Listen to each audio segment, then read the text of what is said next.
Presentation of the proposed budget, Sally. That's why I know everybody's here, right? Very excited and just couldn't wait to hear about it, huh?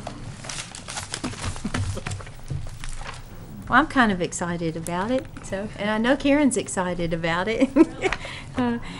And I am glad everyone's here, and I hope that you'll enjoy hearing about it. Because it's time to present to the City Council the proposed budget for 2015-2016. At the end of the presentation, we'll ask that you consider calling for a public hearing that would happen in this room on June the 22nd. That's a Monday night at 6 p.m. And Karen is my technical director over there, and we're going to tell you a little bit about the $73 million budget that is proposed to you for next year.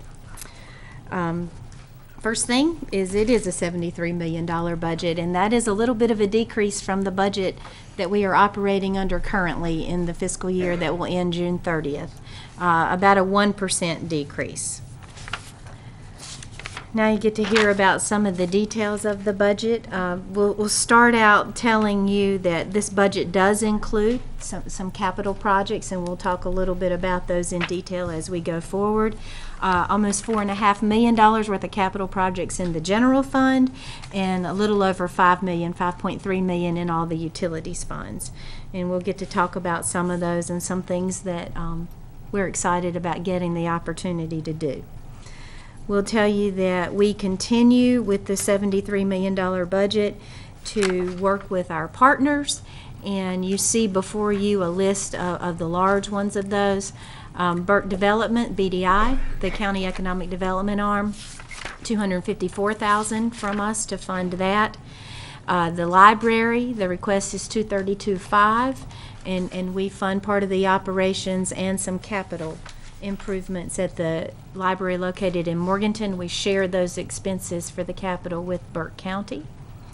The Burke County Emergency Communications, the County Consolidated 911 Center, the cost to Morganton for that next year is $240,518.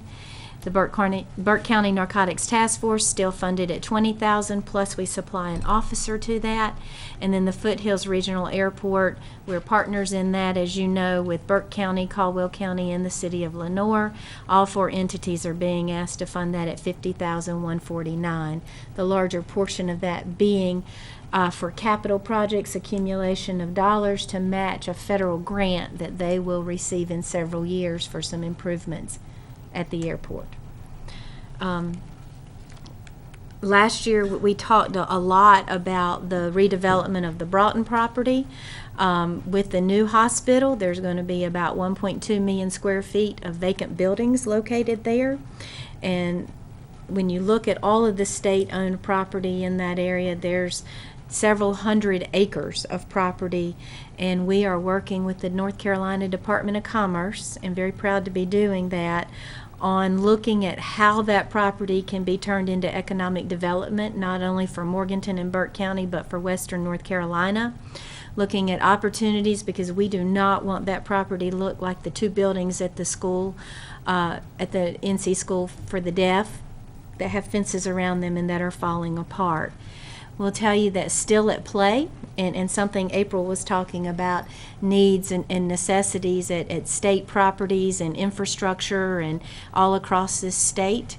We are still very excited that in the state budget process, which is underway, there is still consideration being given to planning money and ultimate funding, we hope, for a Western North Carolina School of Science and Mathematics that would be located somewhere on the state property, that would be housed here, that would give students, particularly in the western part of North Carolina, an opportunity to attend school here in the science, technology, engineering, and mathematics fields instead of having to go to Durham.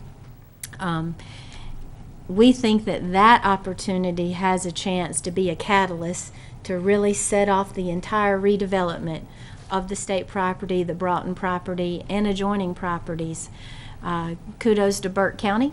They are currently working with Golden Leaf to compete for a grant with partnership with Western Piedmont, Burke County representing all of us, that would create an opportunity to create a mechatronics building with updated equipment so that our local industry that struggles every day to hire people with the skills that they need, we would be growing our own in essence here. We would be giving our kids an opportunity to go through that program and to come out of that program and have opportunities to fill positions that are open today at our existing industry. So what a great thing. So all of that's really tied together. I talk a lot about that because I'm very passionate about this, and I feel like this is an opportunity for our community that we cannot let slip by. So we have to stay diligent. Let's see. I could talk for hours, but I won't, I promise, because it's kind of exciting stuff to us. We'll tell you that you are very well aware that the General Assembly made a decision last year which affects the upcoming budget. They made the decision to do away with the city's opportunity to levy a privilege license tax. For us, that represents about $215,000 a year, and that's about 1.5 cents on our tax rate. And so what we've been faced with is how do we bridge that gap, and how do we fill that revenue hole? And we're presenting a budget to you tonight that will do that without a tax rate increase. Also, we still are hearing all kinds of news out of Raleigh about restructuring of sales tax. There have been no final decisions made about any of that. Nothing may change, or a lot may change, and we don't know what that is. The budget presented to you includes $3.2 million of sales tax that is collected, sent to Raleigh, and then comes back here to us. That's about a 2% increase over what we feel like we're going to receive this fiscal year. That's a conservative number, but we're conservative people. That represents for us about 37%. No, I'm sorry, sales tax. I mean, ad valorem tax is 37%. That's a large chunk of our budget, and if the rules change with sales tax, we may be having a different discussion later. But right now, I think the most responsible thing is to move forward with what we know and what the law says it is today. So that's what we have done. The general fund budget, the total budget presented to you is $22.2 million. That includes the capital that we talked about a few moments ago and operations. Again, proposed to you to keep the 53 cents per $100 value in place for ad valorem taxes. No recommended increase in that. 1 cent generates about $158,000. In this budget, there's $8.2 million of ad valorem taxes budgeted, and that's 37% of general fund revenues. You say, how do you do this, and how a lot of cities and towns in the state are recommending tax rate increases to cover for the loss of their privilege licenses. I will say that 2 years ago when we had revaluation in Burke County, and there was already talk about the privilege licenses going away then, but the decision had not been made. When we looked at the revaluation and the property rates, when we looked at what could happen, you decided at that time to raise the tax rate 5 cents, and that has really gotten us through. That has sustained us through these years, and that's one of the reasons why I think we can present this budget to you without asking for a tax rate increase to be considered. Second piece of that is our downtown municipal service tax, and that is the tax that the downtown property owners pay over and above the 53 cents. That is 14 cents per $100. Not recommending that you consider an increase there. That has been the same rate for 20 years. 1 cent on that tax rate generates about $8,400. The total budgeted for that next year is a little over $116,000, and that pays for 20% of the Main Street expenditures. Not recommending that you consider any kind of increase in the $10 per month solid waste fee. Recommend that stays the same, and we have budgeted to receive about a little over $1.1 million in solid waste fees next year. You got to talk a little bit about the state collected revenues that the state collects, and then we receive a portion back. Used to call those state shared, but when they took them away and held them from us, they became state collected because they really weren't theirs to take away. Utility franchise tax. Been a lot of changes to this over the last couple of years. Recommending next year that we consider budgeting almost $1.8 million for that. That is a big source of revenue for us. Beer and wine tax, $79,000, and then Powell bill, which is the money that we receive to help maintain the street system in Morganton, $483,000. We feel like currently those are pretty solid and pretty secure, but again, the General Assembly is in session and anything could happen. But we also feel it's responsible to move forward today with what we know. A little bit about the capital budget in the general fund. $4.4 million. What does that include? Some street resurfacing, about $220,000, which is more than we have done in the last couple of years. Multiple paving projects, parking lots at a lot of city facilities. Also, you were at the Greenway at the first section today. That includes the Greenway money to resurface that part, which I think if you use it, you know it definitely needs it. We decided today it's been there since 1992. Is that, and so it's 91, 92, so it's time to resurface that. $125,000 is what is budgeted to do that resurfacing. Mountain View recreation upgrades, there's several things included in this budget for that. One of those being some renovations within the building to the kitchen and some of the facility inside, $130,000. That is recommended and budgeted in the budget you're considering to come from the Capital Reserve Fund. Recreation facilities are an allowable use of capital reserve dollars. In addition to that, there are several $100,000 worth of, let's call them drainage. There's a lot of parking lot improvements to the existing parking lot, the front of the building, some improvements to drainage. We have drainage issues down there relative to the building and then how the property drains. There's a connection plan between the Mountain View Rec Center and the indoor pool facility, an additional parking lot that would be built that could serve both of those facilities, and then up on the hill additional hard surface, which we refer to a lot as tennis courts, because we've been for years talking about replacing the tennis courts that were removed from the Collett Street Rec Center due to a sinkhole that happened down there. But those courts could be used for tennis. Gary has said they will be striped for pickleball, a sport that I have never played, I might add, but obviously some people like it. Also, they will be striped for indoor soccer in the outdoor facility, if that makes any sense whatsoever, within the fenced-in area. The fourth and final phase of wayfinding is in this budget, and that will finally get all of the wayfinding signs that we have planned for the community installed. That's $75,000 in the budget, and we have $35,000 budgeted for a grant to help fund that, and we believe that we are going to be successful in getting that grant. A multitude of vehicles, big trucks, cars, little trucks, all kinds of things. We don't call them Cushman Kubotas, that we call the new trash vehicles. Equipment replacements, and there's a wide variety of those in here too. We'll tell you that in this budget we also have almost $400,000 of equipment in public safety that is being funded with grant dollars. There's $422,000 worth, and they have applied for grants for $397,000 of that, and we feel like we'll be successful with a pretty nice chunk of that as well. In the general fund, we have $788,000 of grant funds budgeted. We have private and restricted funds of $347,500 and financing proceeds of $1.6 million. Recommend an appropriation of fund balance. We still don't have enough revenues to make this balance of $151,000. That is less than 1 cent on the tax rate. It is the third year in a row that I have asked you to appropriate fund balance.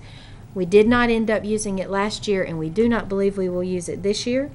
This will not violate your 15% policy, but I might add that if the General Assembly had not taken away privilege licenses, that we wouldn't need to appropriate this fund balance. that we could do what has been planned without planning to use any savings. Okay. Water fund, almost $7 million. Takes a lot of money to generate all that perfect water over there and keep doing it year after year and day after day. Not recommending any change in rates, would recommend keeping those stable. The plant's operating at about 46% of capacity. There are $2.4 million worth of capital projects recommended to you in the water fund, and there's a variety of those. Some of those are being funded with some zero interest money from the state, the $1.2 million for the Clear Rail storage tank replacements. We have several water pump replacements, looking at some improvements at the Glen Alpine pump station's electrical equipment. Would like to do a hydraulic study in the Bost Road area for $50,000, and then we certainly recommend continuing with our yearly water tank maintenance and our water main line replacements with some of our aging infrastructure. About $500,000 in for that. The electric fund, the big boy, and why our budget is oftentimes, I say this a lot, but oftentimes we are asked, why is your budget for a town your size so much larger than neighboring communities? And it's because we provide electricity. That is the purchase of power is the largest item in the city of Morganton budget. It is $30-some thousand, like $33 million out of the $73 million budget, one line item. Recommending something here, a slight decrease in rates to our customers. The power agency is going through a debt restructuring, and that gives them the opportunity to pass on to the members of the Western Power Agency, of which Morganton is one, a 6% average wholesale rate decrease.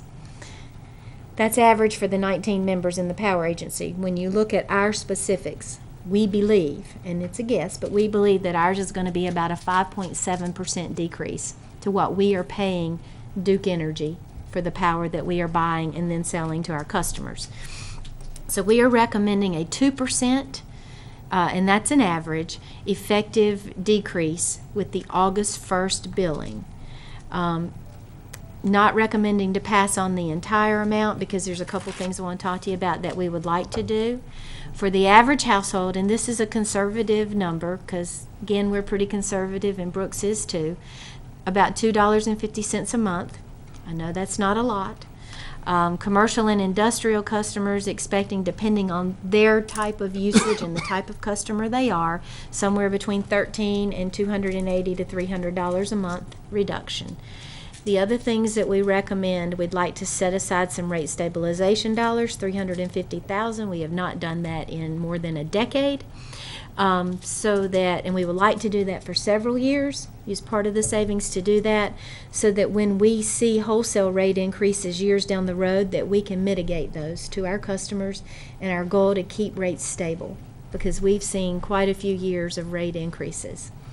In addition to that, $706,000 in capital, $400,000 of that to improve old substations, and to make sure that we keep our reliability where it needs to be and that we serve our customers the way we need to. So those are the two uses for the rest of the rate reduction that we would like to see happen. The wastewater fund, and we have spent a boatload of money out there lately, and we have a boatload more to spend. That budget, $5.8 million. Again, not recommending that we change rates. Those would stay in place with this budget. Operating, again, like water, about 50% of capacity. Debt service for next year is $782,000. You recall that we just completed the major upgrade, $11.7 million, I think it ended up being out there. Understanding that as we go forward, we are in the process of converting that waste treatment plant from a pure oxygen plant to a traditional treatment plant. And so we have some more money to spend out there. For next year, capital projects just under $2 million. We really want to continue the manhole and sewer line rehab programs, $450 in next year for that.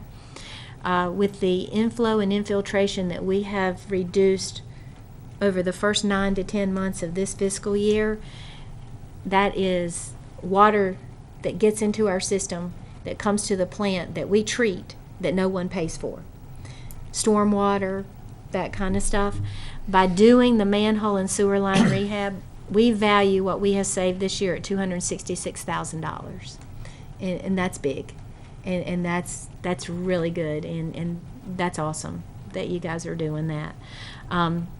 The engineering work and the initial design work for conversion to the pure oxygen system, from pure oxygen, will be $650,000. We will then take that and go to the state, and we are applying for state funding ultimately for that project, which is a 2 or 3 year project. And then replacement of the second primary clarifier at 450 are the highlights in that next year. Cable, just under 4.5 million. Sydney and I were talking before the meeting started. This is no secret to anyone. Cable television is an interesting business. It is changing all over this country. People watch TV differently. It does not mean what it used to mean to some people. However, the other parts of this business for us, the internet business and the phone business, that means more to people than ever before. And the faster the better, and the more speed you can get, and the more bandwidth you can get, the happier everyone is. So not recommending any rate increases to you in the internet and phone rates, but recommending a $3 per month cable rate increase, basic cable. That would become effective January 1, and that is completely due to cost in programming. And that's really out of our control. What ESPN and all the rest of them charge, if you're going to offer it, we really don't have much bargaining power with that. Capital projects, a little under $250,000, upgrades to the troubleshooting system, additional satellite receivers, and some equipment that we need for connecting new internet customers. Cemetery Trust Fund, where we maintain the perpetual care at the cemetery, $61,000. There's a truck replacement in there, using some fund balance in there to help with that, $50,000 worth. Big news, columbarium opening. The niche rates will be $750 for inside city customers and $1,000 for outside city customers. Each niche would allow 2 burials, and that project is underway. Intergovernmental Service Fund, they're the guys that serve us. That's the IT, the warehouse and equipment services. 2.1 million. $1 million of that is the IT support contracts and projects all over the city within our IT infrastructure. The warehouse at $372, that's mostly inventory purchases that go out into our systems. And then equipment services is $730. The largest item there is fuel purchases at $475,000. Personnel, 37.25 frozen positions, same as last year. Recommend a 1.5% cost of living increase that would be funded beginning July 11th for all employees. The total cost of that citywide is $165,287. There's also a pot in here for a 1% merit increase that would be effective for eligible employees who had graded out at above standard performance in a performance measurement process. That would become effective March 5th. Total cost next year citywide for that is $36,813. Continuing to recommend employees and retirees contribute $10 a month toward the cost of health insurance. We'll tell you that, and we've heard it tonight, that our employees are a very valuable resource to providing the services and to giving the citizens what they deserve in this community. Takes a lot of work to do what we do. We have done what we do over the last several years in sometimes with a lot less people than we employ today, with a lot less resources, and the employees have stepped up to the plate and done that. We talked a lot in our budget meetings about the need in our community to be able to attract and retain the kinds of employees that believe in the community and provide the service to the citizens. It's important that we be an employer that does that.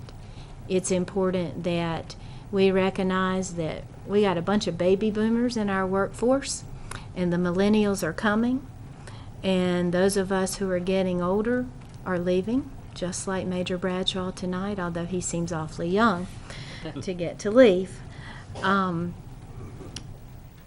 Would tell you that it really takes the whole team, and you know, I talk about that a lot, and that's a real belief that I have. The team of department heads that you have, the folks that work to present this kind of a budget, to put together these requests, to be responsible with it, they are to be commended, and it's a pleasure to work with them. Have to thank Karen, because when you stand in front of not just you all, but the community, which is who we are really presenting this to, and ask them to spend $73 million next year, that's a big thing. And in order to present that and to feel good about it and to feel like we've made responsible recommendations, I could not do that without Karen. Thank you. Karen, on behalf of the council and behalf of all of our city residents, I want to thank you and the people you work with and all the department heads, all the employees do a fantastic job. You're some way I call you a magician, but each year it gets better. Thank you. As long as the legislature leaves us alone.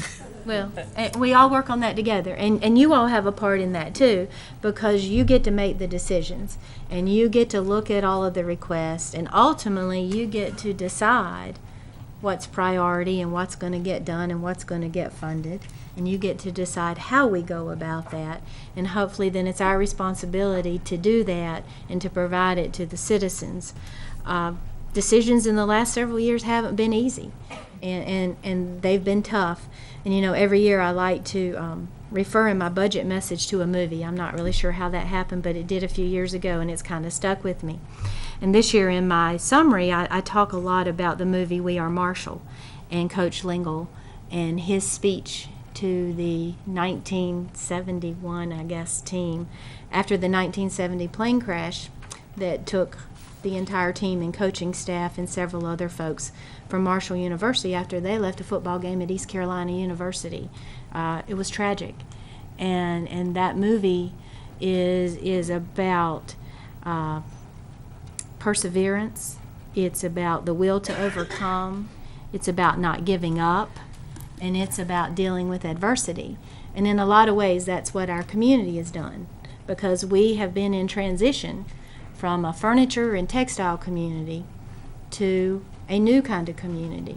We've had to take on new endeavors. We've had to figure out a different way to retool, re-educate, and we're constantly working on that. That doesn't end. We got to figure out a way to become a community that attracts millennials. We got to be in the game for science, technology, engineering, and math. Our current employers in this town need that, and future employers are going to need that, and we got to make decisions on how we're going to get there. And I think we do that by, much as Coach Lingle did, motivating our workforce, motivating our community to take part in that, motivating our management team, keeping an engaged group of elected officials. But we don't do that without recognizing the past and where we came from, because that happened in that movie, and that's another reason why that movie speaks to me this year. You know, we just have announced in the last 2 months plans for 2 new businesses opening up here, a furniture business and a textile business. And isn't that nice? Because that's where we've been, and that's who we've been, and it's who we will always be to some extent. But now we have to be something else in addition to that. And I think that this budget is about that. And what we are asking you to do is to consider it and allow us to do those other things too, so that we're the kind of community that keeps growing and keeps prospering, and that we have something to offer the people who are here and the people who are yet to be here. That's all I have to say, because I talked a long time, didn't I? I'm going to call for a public hearing on the proposed budget on Monday, June 22nd, 2015, at 6 p.m. in these chambers. Second. We have a motion, we have a second. Any discussion of that date? All in favor say aye. Aye. Opposed? I'd like to thank the staff for bringing us a forward-thinking budget. And we have to continue to think forward if we're going to just maintain. And we're going to do more than maintain. Thank you, Joe. Thank you. Okay.